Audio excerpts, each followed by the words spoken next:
But then that gets us to their head coach, JJ Reddick. And part of what I just talked about is also what worries me about Reddick.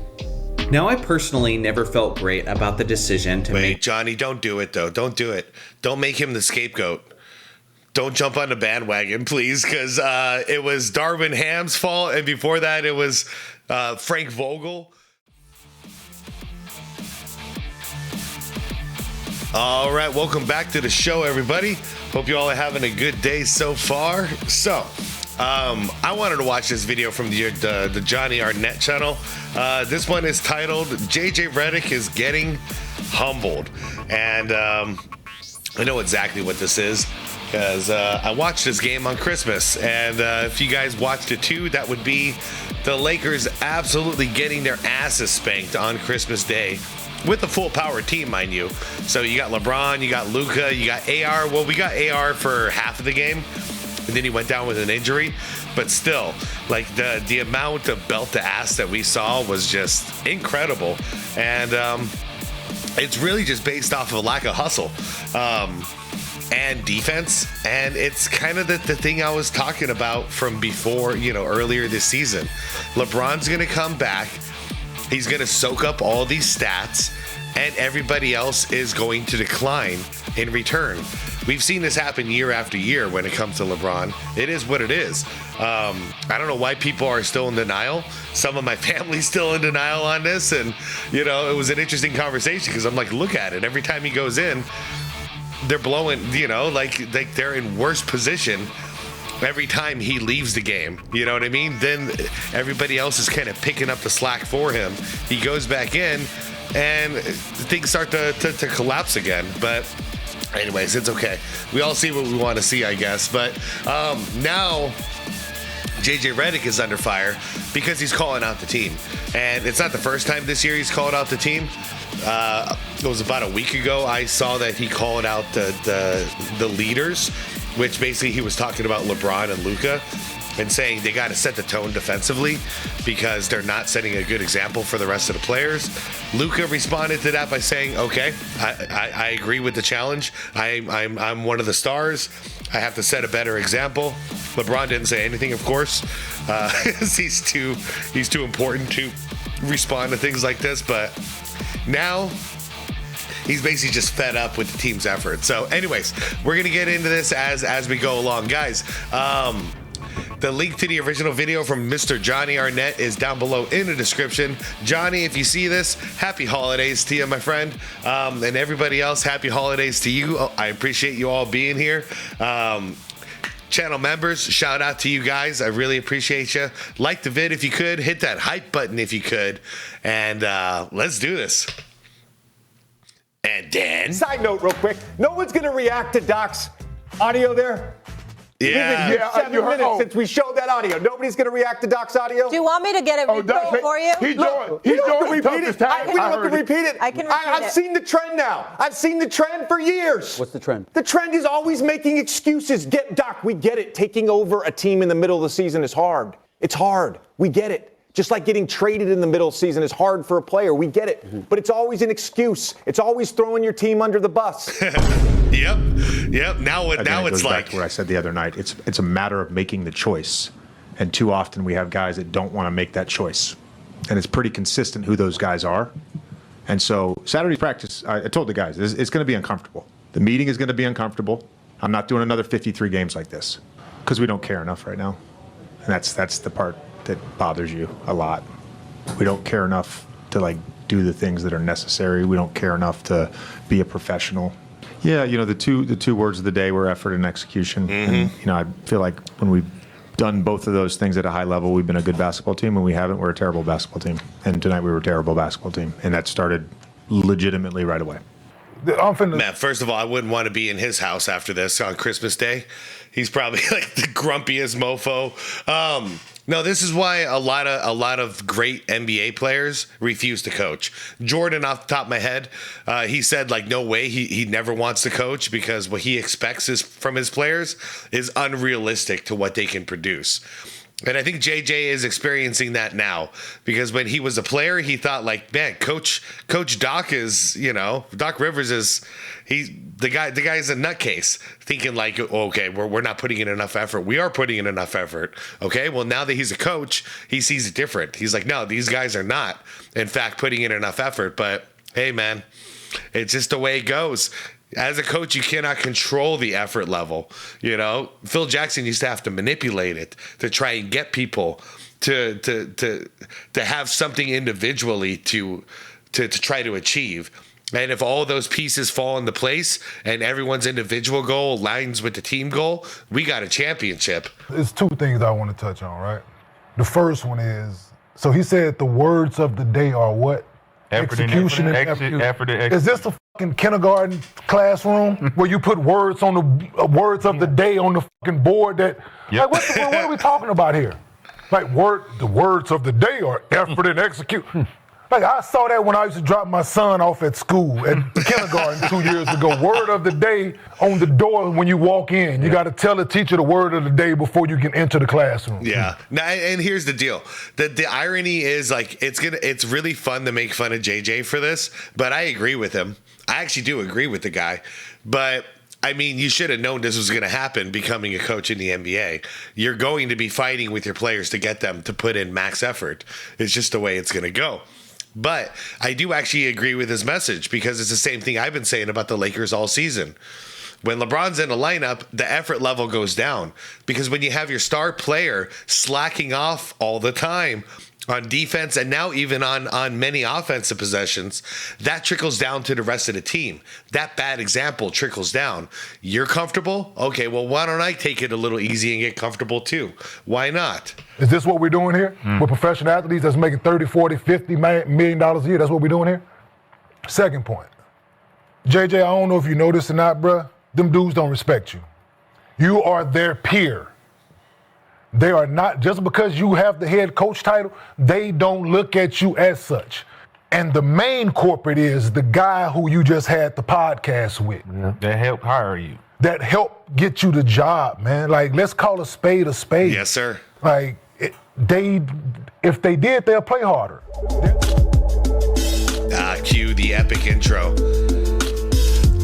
I'm glad he called that out, though, because it's so obvious to us outside of mainstream media. That whole Mind the Game podcast that was a job interview, man. So after a promising start to the NBA regular season, the Lakers are now 19-10 and have lost their last 3 games straight. Hey, I normally don't ask for credit, but can I get a little bit of credit? I called all of this. I predicted all of this from the very beginning of the season. Not only did they lose those games, but they were blown out in each contest. Yep. And to make matters worse, Austin Reeves now has a calf strain and will miss at least 1 month of action. I've become accustomed to this as a Lakers fan throughout the years, but everybody in the media is acting like the sky is falling in Los Angeles. Oh, yeah. I picked the perfect person for reacting to a video, too, because sometimes I forget. Johnny Arnett is a massive, lifelong Lakers fan. So it's going to be interesting to see the perspective from inside the lens of a fan, because all the predictions I've made about the Lakers are in the lens of someone who actually wants to see them fail, because I'm a Laker hater, and it's been very, very pleasant for me to watch it all unfold the way I thought it would so far. But we do need to remember that basketball is still being played in the month of December, and the Lakers have had a lot of injuries and are currently sitting as the 4th seed in the Western Conference. Not only is Austin Reeves out for a while, but he did already miss some games. Luka has been missing some games with his leg contusion, and of course, LeBron missed a large chunk to start the season with his sciatica. But then that gets us to their head coach, JJ Reddick. And part of what I just talked about is also what worries me about Reddick. Now, I personally never felt great about the decision to Wait, Johnny, don't do it, though. Don't do it. Don't make him the scapegoat. Don't jump on the bandwagon, please, because it was Darvin Ham's fault, and before that, it was, what the hell is his name? You guys went through so many coaches, I can't even remember. Frank Vogel, and there's somebody else in here, isn't there? That didn't last long. I can't keep up, man. But it's been all these coaches' fault. in LA, and it's never the star's fault. Don't just blame JJ. He's just the newest one. He's the new scapegoat. We all talked about this before this season too. Like, JJ was going to be the scapegoat, and there's no way around this. It's JJ or it's Luka, one or the other. This guy our head coach. But with that being said, I am on record saying that I do think he could be a solid head coach in the NBA. But when it comes to what he brings to the table, I've always felt mixed about this guy. There's some good and there's some bad. And right now, I think the bad is fully on display. When things are going great, Reddick looks fantastic. As the chemistry looks solid, his relationships with the players will look like they're flourishing. But when the going gets bad, JJ starts to look like a hothead. Yeah, I agree with that, though. I mean, you saw that in the clip when he was on ESPN. He is a hothead. Like, he's ready to explode at any moment. He's not a dude I would want to be around in a professional or a personal level at all, because you just never know. One thing is going to set him off. And based on how he's responding to reporters' questions and press conferences, kind of reminds me of Draymond Green. You would think that they're on the verge of being eliminated out of the first round once again, instead of just experiencing a simple bump in the road in the early parts of the regular season. Now, is it fair to give him all of the blame? Absolutely not. But he does deserve a large portion of it, and I gotta admit, it is pretty ironic seeing him throw his players under the bus after he just ranted about a couple other coaches doing that a couple years ago. I give you that one too, Johnny. That's absolutely hypocritical, 100%. Now listen, I have to point out the pink elephant in the room. Without LeBron James on the roster, the Lakers started out this season looking very, very promising. Thank you. And my comments section was filled with people saying that they were going to start losing and that their chemistry would be killed as soon as LeBron made his return. And that's why I like Johnny Arnett. That's why I like Johnny Arnett. You're speaking the truth, man. You're speaking the truth, and your commenters were speaking the truth as well. And here we are, watching it in real time. Whether you think they're right or not, that is exactly what is happening in this very moment. And it's like I was telling my family during Christmas, as we were watching the Lakers get their asses spanked, I was telling them it's not coming from a place of hate. It's just coming from a place of understanding basketball. You got two primary ball handlers, Luka and AR. Those are the guys you want the ball in their hands. You know, they've proven they're very, very good at being a primary or secondary ball handler. What's LeBron going to do? He's going to go in there and become the first or the secondary ball handler. He's not an off-the-ball shooter. That's not the way he plays. So it's just in a basketball sense that I can tell you, just by looking at the pieces in the puzzle, this piece doesn't fit anymore. Where does this piece fit? On the second unit. And I stand by it to this day. If he really wanted to help his team, he leads and runs the whole second unit.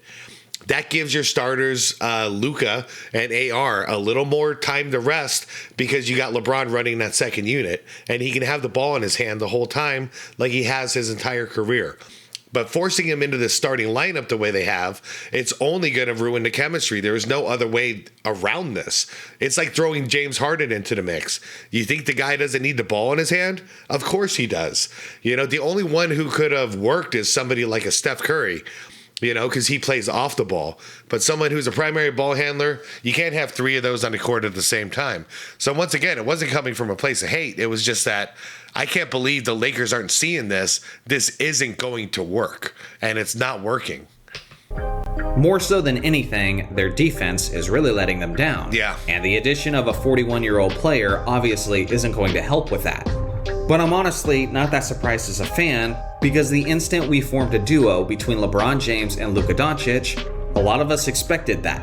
A lot of people are starting to realize just how much weight Anthony Davis carried on the defensive end of the court. Absolutely. Right now, the Lakers have the 5th worst defensive rating in the entire league. Even the 9-21 Los Angeles Clippers, who look like a dumpster fire in their own right, have a better defensive rating than these Lakers. If you ask me my opinion, this team simply isn't a championship contender. They're fool's gold.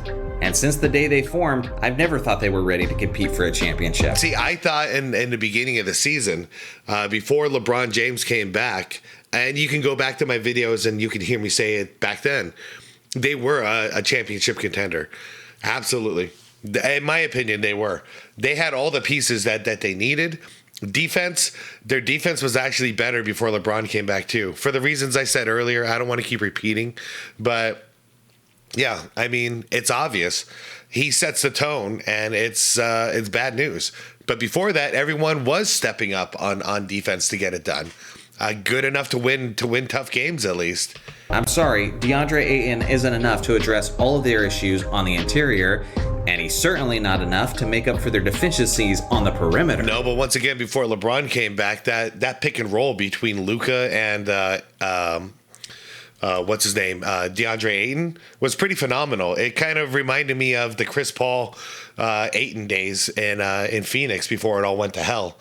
But he's that kind of guy. You spoon feed him right at the rim, Ayton can get it done. He just can't do anything else. Like that's the one thing he's gonna do.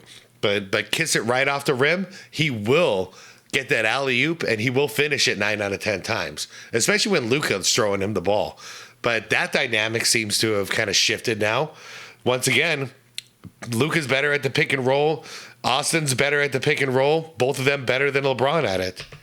At this stage of their careers, LeBron James and Luka Doncic are just not elite defensive players. And the truth of the matter is that the chemistry just looks awful, and I do think LeBron James has played a major part in that. When we're losing Agreed. Game after game, the last thing I want to see is the quote leader of the team. No, I like this one though. I like this one with Phoenix. This is great. I loved this one. This is great. It was like, yeah, LeBron, show us how much you don't care. Laughing it up on the other end of the court with the team that's currently blowing us out. I've been saying it for years, but as a real Lakers fan, and not someone who became a Lakers fan the instant LeBron James joined, I've been ready for quite a while to move on from the LeBron James era. Yes, sir. And to be honest, as long as LeBron is on the roster, I think JJ Reddick is horribly conflicted. When he's talking about some of the issues in approach, mindset, and lack of defense, it's hard to think that he's leaving out LeBron in those statements. Yes.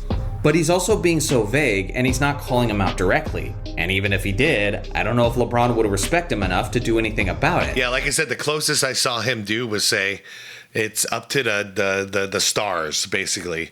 It's the stars are setting a bad example on the defensive end. But, you know, like we all know who he's talking about. I would respect him more if he would call him out. Say it starts with Luka and LeBron, and it trickles down from there. You know, so Luka and LeBron, from moving forward, we need you guys to set the tone defensively. Done. If you're going to fire me, you're going to fire me. Whatever, you know. But I'd respect him a lot more for saying it. But the reason I don't think he wants to throw LeBron under the bus like that is because LeBron is the one who got him this coaching gig. And look at him. He's the head coach of the Los Angeles Lakers. Like, you don't get much better than that. And this is his first coaching gig in the NBA. He got to take the helicopter to the top of the coaching gigs. And I think he appreciates that from LeBron. So he doesn't want, yeah, it is what it is. It's all a bunch of shit. But part of the reason why JJ is so conflicted is because although LeBron James is one of his players, he was also seen as one of his peers. And he technically has to be grateful to James for helping him get the job in the first place. Yes, sir, yeah. But unfortunately, the truth of the matter is just about nothing can be done about it. I think the Lakers were ready to move on from LeBron James as early as this past offseason. But because LeBron opted in with his player option to his final year of a $52 million contract at the age of 41, the only way they could essentially get him off the roster is if the owner, Mark Walter, who certainly has the money, would simply pay out the rest of that contract. And even then, if he actually had the balls to do that, that would be a massive PR risk, seeing that the Lakers would be gaining nothing in return, but rather just getting the guy off the roster. Am I sad about what's unfolding as a Lakers fan? No, not really. Honestly, it's what I expected. Rich Paul and LeBron's camp were talking about how he wanted to finish his career before the season even started. I publicly talked about on the members' live stream that this might be a really entertaining season for the Lakers once LeBron makes a return to the lineup, and then the blame game would officially start. Yes, sir. So yes, the Lakers are struggling, and the only thing I'm really happy about as a fan is just the fact that we got Luka Doncic to sign an extension, so at least there's hope for the future. But as far as the focus of this video, which is JJ Reddick, I think he's being very humbled at this point in time, as the public perception of him has never been lower than it is in this very moment. Does he have the potential to be a great head coach in the NBA? I definitely think so, but I also think he's a very flawed head coach that sometimes is overconfident, that isn't approachable, that is sometimes too angry and doesn't know how to keep his composure in moments where it matters. Agreed. The great Phil Jackson was once a head coach for us who definitely would let off some steam when he felt his team needed it. But as Shaquille O'Neal once talked about, when the leader doesn't panic, neither do the troops. Facts. And that was something that Phil Jackson very much excelled at. Yeah, that's a good quote, for sure. While JJ Reddick, on the other hand, seems to be the guy throwing the biggest temper tantrum every time they experience the most minor bump in the regular season. What a dick. Did you just see that move? Watch this. Throwing the biggest temper tantrum. Give me that shit. Like, dude, right now, this very moment, he's thinking, fuck that guy. Like, it doesn't matter. I don't care what led up to this. He's like, man, fuck this guy. Who the hell does he think he is? They experience the most minor bump in the regular season road. So what do you guys think? Is it panic time in Los Angeles? And did you ever have high expectations for them from the start? I look forward to hearing your thoughts below. Shout out to the members as always for your support. Nice. And thanks for watching as always. Make sure to like and subscribe for more basketball content, and I'll see you guys in the next video. Great video, man. To address your question at the end, did I have different expectations? That's a complicated one, because if LeBron never came back, then yeah, I thought you guys were a title contender, but we always knew he was coming back. So really, no. For this season, as long as LeBron was coming back, you guys are not a title contender. You might be out in the first round, something like that. It's about the usual. But if he wasn't, if LeBron wasn't there anymore and you freed up $52 million, I put you guys up there at the top 4 in the league as far as chances to win this season's NBA title. I really do. And as a Laker hater, I'm glad that's not the reality. Sorry, Johnny, but it is what it is, man. Like, I'm glad you guys aren't in position to win right now. And for the first time, I'm kind of thankful of LeBron for sticking around a little extra long, because he's ruining that chance. But what to do with JJ Reddick? So here's the deal. It's complicated for me, because since you have this season to burn, you know nothing's going to happen this year. It's all just about LeBron stat padding for another season. Might as well let JJ see if he can develop into something else, because the thing is, at the end of the day, he does have a very, very brilliant basketball mind. It's always been his attitude that is the worst detriment. And this is going all the way back to his days at what was it, Duke? He had problems all the way back then when he was a young man because of his attitude. Like, he thinks he's too cool for school, essentially, and he still kind of acts that way. So do I really think he can get over it? No. But you might as well not burn through another coach right now while the circus is still in town. You know what I mean? Because you might end up with a really good coach, and who's going to be the scapegoat? That coach is going to be the scapegoat for the failures of LeBron and the Lakers for this season. So you might as well just not even switch coaches until LeBron leaves. At that point, you can build a new team around Luka and AR and the new coach, and make a push for the future. And I do see championships in your future. But yeah, first thing, you got to get rid of LeBron. Get rid of LeBron. Don't make any coaching changes. That's just my opinion. And that's me saying this would be the best for you. What would be the funniest thing as a Laker fan or a Lakers hater? Fire JJ right now. Blame him. Bring some young blood in there. Fire him at the end of the season. That would be pretty fucking funny. All right, I'm out of here, you guys. Thanks for watching. Like the video on your way out if you could. Hit that hype button if you want to amplify the message of this video and get it out to more eyes. And subscribe to the channel if you want more content like this. Happy holidays, everyone. And I'll see you on the next one. Be water, my friends.